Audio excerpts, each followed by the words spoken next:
Bowler ने दोनों हाथों से बॉलिंग करके सबको हैरान कर दिया। श्रीलंका के स्पिनर कामंदो मेंडिस ने गुज़िश्ता रोज भारत के खिलाफ T20 इंटरनेशनल मैच के दौरान दोनों हाथों से बॉलिंग करके न सिर्फ माहिरीन बल्कि शायकीन को भी हैरान कर दिया। श्रीलंकन स्पिनर ने भारतीय बैट्समैन सूर्या कुमारी के खिलाफ बाएं बाजू से बॉलिंग की, लेकिन जब उन्होंने ऋषभ पंत को बॉल कराई तो दाएं हाथ का इस्तेमाल किया। इसे देखकर सब हैरान रह गए। इस हवाले से क्रिकेट कवानीन में लिखा है कि बॉलर को ये फैसला करना होता है कि इसे दाएं बाजू से बॉल करवानी है या बाएं बाजू से, लेकिन ऐसा करने से पहले इसे एम्पायर को आगाह करना पड़ता है।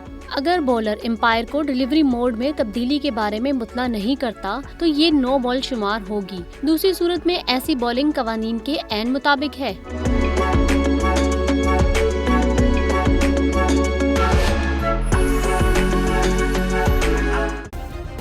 सब्सक्राइब करें और बेल दबाएं ताकि कोई खबर रह न जाए।